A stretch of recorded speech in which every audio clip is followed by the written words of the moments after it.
마가복음 9장 2절에서 8절 말씀. 엿새 후에 예수께서 베드로와 야고보와 요한을 데리시고 따로 높은 산에 올라가셨더니 그들 앞에서 변형되사 그 옷이 광채가 나며 세상에서 빨래하는 자가 그렇게 희게 할 수 없을 만큼 매우 휘어졌더라. 이에 엘리야가 모세와 함께 그들에게 나타나 예수와 더불어 말하거늘 베드로가 예수께 고하되 랍비여 우리가 여기 있는 것이 좋사오니 우리가 초막셋을 짓되 하나는 주를 위하여 하나는 모세를 위하여 하나는 엘리야를 위하여 하사이다 하니 이는 그들이 몹시 무서워하므로 그가 무슨 말을 할지 알지 못함이더라. 마침 구름이 와서 그들을 덮으며 구름 속에서 소리가 나되 이는 내 사랑하는 아들이니 너희는 그의 말을 들으라 하는지라. 문득 둘러보니 아무도 보이지 아니하고 오직 예수와 자기들 뿐이었더라.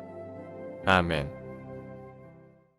마가복음 9장 2절에서 8절 말씀 중심으로 그들을 높은 산으로 이끄신 이유라고 하는 제목으로 오늘 여러분들에게 하나님의 말씀을 증거하도록 하겠습니다. 흐르던 물이 멈추어지고 고여진 물이 되면 반드시 그 물은 상하고 벌레가 생겨 자신은 물론 주위에 해를 끼치게 됩니다. 이 모습은 마치 변화되어야 할 때 변화되지 못할 때 처하게 되는 우리의 모습일 수 있습니다. 여러분들은 어떠신가요? 변화를 갈망하며 노력하고 계신가요? 그리하시다면 여러분은 진정 복 있는 자들입니다. 오늘 본문 2절을 보면 예수님께서 따로 3명의 제자를 부르시지요. 베드로, 야고보, 요한입니다. 그리고 예수님께서 이들에게 말씀하시길 너희들은 나를 따라오라 하시고 이들과 함께 높은 산에 오르십니다. 제자들 영문도 모르고 따라 나섰다가 갑자기 높은 산에 오르게 됐습니다. 땀을 뻘뻘 흘리며 산에 오릅니다. 이때 제자들의 심정이 어땠을까요? 즐거웠을까요? 아니면 뜨겁게 내리쬐는 태양빛을 안고 등산은 웬 등산이냐? 투덜대며 산에 올랐을까요? 이는 여러분의 상상에 맡기겠습니다. 그리고 우리는 이 시점에서 정말 궁금하고 중요한 질문 하나가 있습니다. 왜 예수님은 이들을 데리고 높은 산에 오르셨냐는 것입니다. 이유가 뭘까? 여러분은 어떻게 생각하시나요? 먼저 이 사실을 알려면 2절에 기록된 엿새 후라고 하는 말씀에 관심을 기울일 필요가 있습니다. 2절을 보십시오. 엿새 후에 예수께서 베드로와 야고보와 요한을 데리시고 따로 높은 산에 올라가셨더니, 여러분 이 말씀에서 엿새 후라고 하는 단어가 있지요. 그런데 사실은 그 앞에 들어갈 말이 하나 있습니다. 그 일이 있은지라고 하는 말입니다. 그래서 이렇게 2절을 읽을 수가 있습니다. 그 일이 있은지 엿새 후에 라고 말입니다. 때문에 우리는 여기서 궁금한 것이 하나 있습니다. 과연 엿새 전에 예수님과 제자들 사이에 무슨 일이 있었느냐는 것입니다. 왜냐하면 예수님 그 일이 계기가 되어 오늘 제자들을 데리고 높은 산까지 오르셨기 때문입니다. 엿새 전 도대체 무슨 일이 있었을까? 마가복음 8장 27절을 보면 알 수 있습니다. 예수님 어느 날 제자들에게 물으십니다. 얘들아, 사람들이 나를 누구라고 하든? 그러자 제자들이 답하길, 예, 예수님. 어떤 사람은요 예수님을 향하여 세례 요한이라고 하고요, 어떤 사람은 엘리야라고도 하고요, 어떤 사람은 예수님을 향하여 선지자 중에 하나라고 합니다 하고 답하자, 이에 예수님 다시 물으십니다. 그러면 너희는 나를 누구라고 하느냐 하고 묻자 베드로 기다렸다는 듯이 답합니다. 주는 그리스도이십니다. 즉 나를 죄악에서 구원할 자이십니다 하고 답합니다. 이 대답을 들으신 예수님 아주 중요한 말씀을 하십니다. 내가 이젠 버림받고 고난을 받아 죽임을 당할 것이다. 그러나 사흘 만에 살아날 것이다 하고 이 중요한 사실을 비로소 말씀하셨다고 했습니다. 그러자 이 말씀을 들은 베드로 깜짝 놀라서 예수님을 붙들고 항변합니다. 예수님이 버림받고 고난받으신다고요? 예수님이 죽임을 당하신다고요? 그런데 사흘 만에 다시 살아나신다고요? 예수님, 무슨 말씀을 하시는 겁니까? 어떻게 그런 일이 일어날 수 있다는 겁니까? 그건 말도 안 됩니다. 있을 수도 없는 일입니다. 그러니 예수님은 버림받고 고난받으시면 안 됩니다. 그러니 예수님은 죽으시면 안 됩니다 하고 항변했다고 했습니다. 이 모습을 보신 예수님, 베드로를 꾸짖어 말씀하십니다. 마가복음 8장 33절과 34절입니다. 사탄아, 내 뒤로 물러가라. 내가 하나님의 일을 생각지 아니하고 도리어 사람의 일을 생각하는도다 하시며, 누구든지 나를 따라오려거든 자기를 부인하고 자기 십자가를 지고 나를 따를 것이니라 하고 말씀하십니다. 그리고 오늘 본문은 이 일이 있은 지 엿새 후에 예수님 3명의 제자를 따로 부르시어 이들을 데리고 높은 산에 오르셨다는 겁니다. 그리고 예수님은 그곳에서 제자들에게 놀라운 광경 2가지를 보여주십니다. 이를 위해 베드로, 야고보, 요한 이 세 명의 제자를 따로 부르시고 이들을 여기까지 데리고 오신 겁니다. 2절과 3절을 보시겠습니다. 읽습니다. 엿새 후에 예수께서 베드로와 야고보와 요한을 데리시고 따로 높은 산에 올라가셨더니 그들 앞에서 변형되사 그 옷이 광채가 나며 세상에서 빨래하는 자가 그렇게 희게 할 수 없을 만큼 매우 희어졌더라. 그렇습니다. 예수님은 제자들에게 변형된 자신의 모습을 보여주시려고 제자들을 이 높은 산까지 이끌고 올라오신 것입니다. 그리고 또 한 가지 이유는 예수님이 변형되신 후 3절의 말씀처럼 예수님 자신이 입고 계신 옷에 광채가 나서 세상에서는 지금까지 볼 수 없었던 희고 깨끗한 옷을 보여주시려고 제자들을 이 높은 산까지 이끌고 올라오신 것입니다. 그렇다면 이 사실을 통해서 예수님이 말씀하시려고 하는 영적 의미는 무엇이겠습니까? 이에 제자들이, 그리고 오늘 우리가 깨달아야 할 영적 진리임을 믿습니다.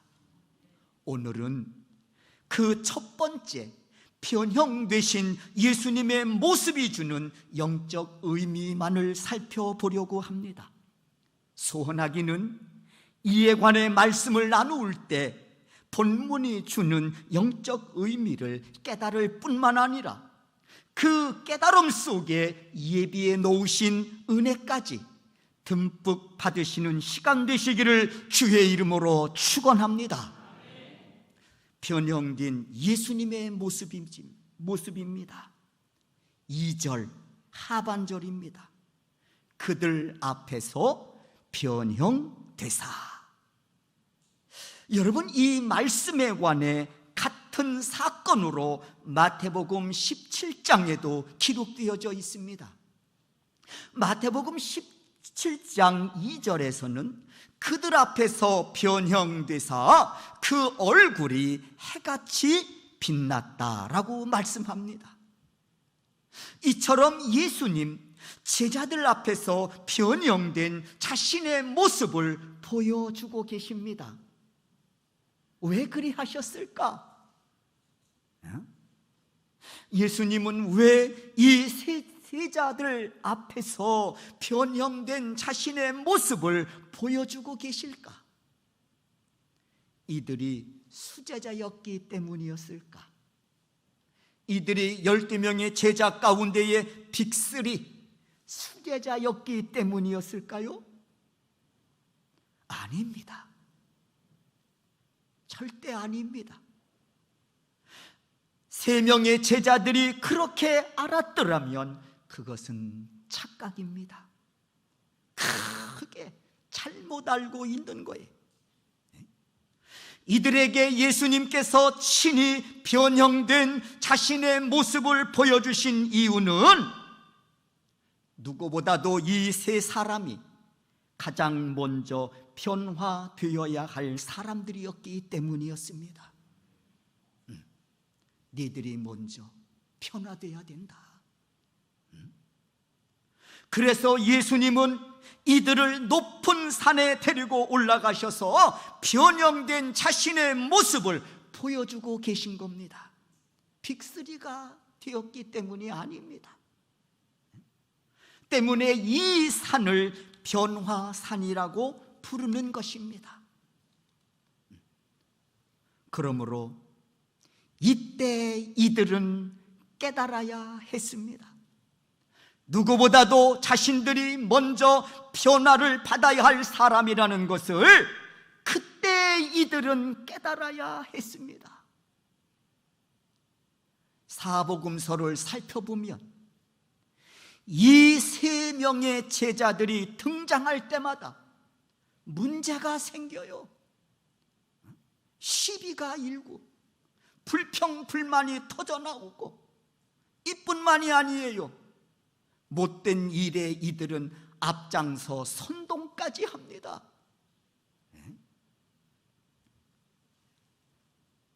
마가복음 10장을 보면 어느 날 야고보와 요한이 예수님을 조용히 찾아와 가지고 청탁을 합니다.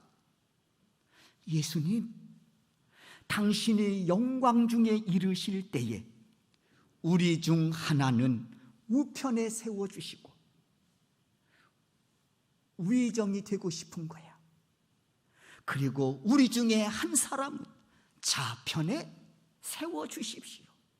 좌의정이 되게 해주십시오 하고 이 야고보와 요한이 예수님을 찾아와서 청탁을 한 거예요. 그런데 이 사실을 10명의 제자들이 알게 됐습니다. 난리가 난 거예요. 이들이 막 화를 내고 난리가 났어요. 뭐야? 누가 우의정이 되겠다고? 누가 좌의정이 되겠다고? 그러면 우리는 하면서 이 예수님의 제자의 이 공동체 안에 난리가 난 거예요. 이때 예수님 이들을 불러다가 말씀하십니다. 너희 중에 누구든 크고자 하는 자는 너희를 섬기는 자가 되고, 너희 중에 으뜸이 되고자 하는 자는 모든 사람의 종이 되어야 하리라. 인자가 이 땅에 온 것은 섬김을 받으려고 한 것이 아니라 도리어 섬기려 하고 자기 목숨을 많은 사람의 대속물로 주려 함이니라. 이 말씀으로 난리가 난 이 공동체를 안정시키신 거예요. 그러면 베드로는 어떻습니까? 베드로 만만치 않습니다. 그 중에 한 가지만 말씀드립니다. 요한복음 20장을 보면 베드로는 예수님의 무덤까지 가서 부활한 사실을 확인합니다. 그리고 부활하신 예수님께서는 안식 후 첫날 직접 제자들을 찾아가 만나주시기까지 합니다. 베드로 부활의 현장도 목격하고 부활하신 예수님이 찾아와서 자신을 만나주시기까지 했어요.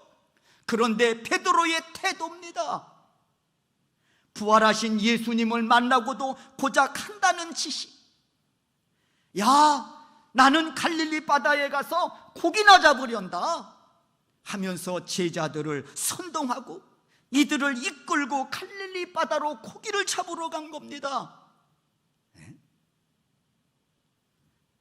요한복음 21장 3절입니다. 다 같이 읽겠습니다. 읽습니다. 시몬 베드로가 나는 물고기 잡으러 가노라 하니 그들이 우리도 함께 가겠다 하고 나가서 배에 올랐으나 그날 밤에 아무것도 잡지 못하였더니, 가려면 혼자나 가지. 다른 제자들까지 선동하여 갈릴리 바다까지 끌고 내려간 겁니다. 물론 그 밤에 고기 한 마리 잡지 못하고 빈배로 돌아왔지만 말이에요. 베드로, 한때 예수님께서 너희는 나를 누구라고 하느냐 물으셨을 때 그는 당당하게 주는 그리스도이십니다, 나를 죄악에서 구원할 구원자이십니다 고백했지만 정작 자신의 변화에는 관심을 갖지 못한 자의 부끄러운 모습입니다. 그 결과 하나님의 일을 생각하지 않고 사람의 일만은 생각하다가 사단아 물러가라 책망까지 받습니다. 그뿐만이 아니에요. 예수님께서 위험한 상황에 직면하시면 자신은 목숨을 걸고 예수님을 지켜드리겠다고 호언장담까지 했지만 정작 예수님 위급한 상황에 직면하자 예수님 모른다고 부인합니다. 그것도 모자르니까 저주까지 하면서 달아나기까지 합니다. 그러므로 변화받지 못한 자의 신앙의 고백은 주님께 인정받지 못할 뿐더러 허공에 맴도는 부끄러운 고백이 되는 것입니다. 그렇다면 여러분, 변화는 어떻게 이룰 수 있겠습니까? 변화를 결심한다고 해서 스스로 변화될 수 있을까요? 나는 변화돼야 돼 하고 스스로 결심한다고 해서 변화될 수 있겠느냐고요. 여러분 아시잖아요. 그렇게 되지 않는다는 것을 말입니다. 변화를 결심해서 될 수 있다면 얼마나 좋겠습니까? 때문에 로마서 12장 2절에서 이렇게 변화를 갈망하는 자들에게 권면합니다. 로마서 12장 2절입니다. 다 같이 읽습니다. 너희는 이 세대를 본받지 말고 오직 마음을 새롭게 함으로 변화를 받아 하나님의 선하시고 기뻐하시고 온전하신 뜻이 무엇인지 분별하도록 하라. 여러분, 이 말씀 속에는 진심으로 변화를 갈망하는 자에게 그 해법을 주고 계십니다. 그 해법은 이렇습니다. 변화를 위해서는 내가 할 몫이 있습니다. 그 다음 내 변화를 위해서는 하나님이 해 주실 몫이 있음을 분명히 말씀하고 계시다는 거예요. 내가 할 몫은 방금 읽은 말씀에서 보듯이 이 죄악된 세상을 본받지 않기 위해 힘쓰고 애쓰는 것입니다. 뿐만 아니라 마음을 새롭게 하기 위해 힘쓰고 애쓰는 것입니다. 죄가 내 마음에 죄의 집을 짓지 못하도록 힘쓰고 애쓰는 것이, 저는 이 모습을 히브리서 12장 4절의 말씀을 인용하여 이렇게 전하고 싶습니다. 우리가 변화를 위해 죄와 싸우되 피 흘리기까지 싸워야 한다. 그게 우리가 해야 할 몫이에요.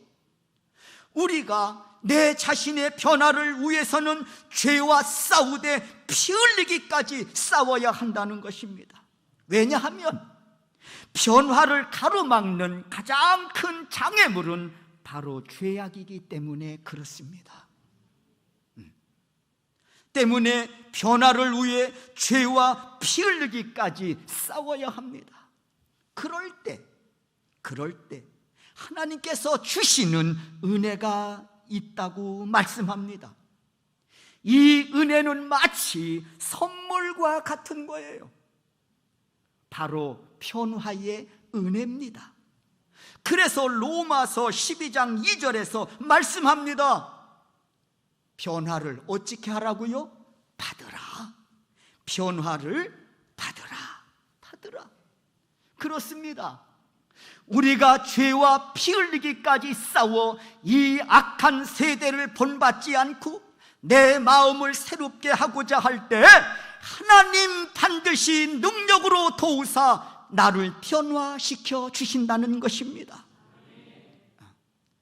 그리고 오늘 본문에서 변화된 자들에게 예비하신 은혜가 뒤따름을 말씀합니다.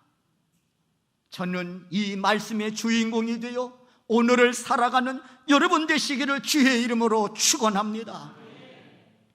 변화의 은혜를 받은 그리스도인들은 로마서 12장 3절을 통해 말씀하지요. 첫째로 바울처럼 하나님의 선하신 일을 분별하며 살아갑니다. 그렇습니다. 변화의 은혜를 받은 자는 결코 악을 도모하지 않습니다. 바울처럼 하나님의 선하신 일을 분별하며 그 길을 향해 달려간다는 거예요. 누가? 변화받은 그리스도인들은 말입니다. 두 번째, 변화의 은혜를 받은 그리스도인들은 다윗처럼 하나님이 기뻐하실 일이 무엇인지 분별하여 그 길을 달려가는 자들이라는 것입니다. 그래서 언제나 하나님 마음을 헤아리고 그 뜻을 받들어 살려고 애쓰고 힘쓰는 자들이라는 것이지요. 세 번째, 변화의 은혜를 받은 그리스도인들은 요셉처럼 온전하신 뜻이, 하나님의 온전하신 뜻이 무엇인지를 분별하여 하나님 앞에 합당한 자로 살아가기 위해 힘쓰고 애쓰는 자들이 된다는 것입니다. 사랑하는 성도 여러분, 고인 물은, 흐르지 않는 물은 반드시 썩습니다. 그러므로 내 자신의 변화를 갈망하며 변화를 가로막는 죄와 피 흘리까지 싸울 용기 잃지 않기를 주의 이름으로 축원합니다. 그럴 때 하나님께서 반드시 능력으로 함께 하셔서 변화의 은혜로 나를 감싸 주실 줄로 믿습니다. 그래서 변화의 은혜를 받으라 말씀하실 때 준비된 그릇에 준비된 심령에 아멘으로 이 변화의 은혜를 받아 구원의 은혜를 받은 자답게 어디서나 존귀한 그리스도인으로서 빛의 사명을 다하며 오늘을 살아가는 복 있는 우리 소명교회 성도 여러분들이 되실 수 있기를 주의 이름으로 축원합니다. 기도하겠습니다.